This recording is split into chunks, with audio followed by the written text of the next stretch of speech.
অনুগুটি জেলার ফটিকরায় অনুষ্ঠিত হবে ঠাকুর অনুকূল চন্দ্রের একদিনের জন্ম মহোৎসব ও মন্দির প্রতিষ্ঠা দিবস। থাকছে হুয়াইটি ব্যান্ডের দ্বারা জমকালো সঙ্গীতের অনুষ্ঠান। এই বিষয়ে সাংবাদিক সম্মেলন করে জানালো উৎসব কমিটির আয়োজকরা। মন্দির পরিচালন কমিটির সদস্য দীপক দেব জানান, আগামী 18 জানুয়ারি ফটিকরায় নজরুল কলা কেন্দ্র সংলগ্ন মাঠে অনুষ্ঠিত হবে ঠাকুর অনুকূল চন্দ্রের 138তম জন্ম মহোৎসব ও মন্দির প্রতিষ্ঠা দিবস উদযাপন। উৎসবে মোট 10,000 লোক সমাগমের লক্ষ্যমাত্রা নেওয়া হচ্ছে আয়োজকদের তরফে। পালন এবং তার সঙ্গে শ্রীমন্দির প্রতিষ্ঠা দিবস উদযাপনের জন্যই আমরা আজকে এখানে সমবেত হয়েছি। আমরা 10,000 লোক, যাতে আমাদের ভক্তরা দীক্ষিত এবং যারা অদীক্ষিত হয়েছেন সবাইকে আমরা নিমন্ত্রণ দ্বারে দ্বারে করেছি।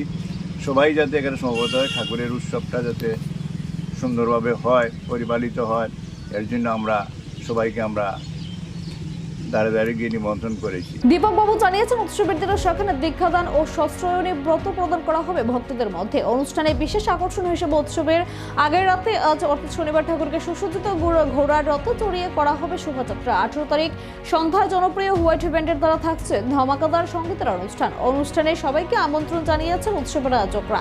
সাংবাদিক সম্মেলনে অন্যান্যদের মধ্যে উপস্থিত ছিলেন উৎসব কমিটির সভাপতি সত্যব্রত ঘোষ, উৎসব কমিটির সম্পাদক স্বপন রায় সহ অন্যান্যরা। অনুকূল চন্দ্রের উৎসবকে কেন্দ্র করে ইতিমধ্যে সার্বিকভাবে শুরু হয়েছে ব্যাপক প্রস্তুতি। উৎসবের মাঠে চলছে প্যান্ডেল থেকে মঞ্চ তৈরির কাজ। অনুকূল চন্দ্রের উৎসবকে কেন্দ্র করে ব্যাপক উৎসাহ অনুকূল ভক্তদের মধ্যে।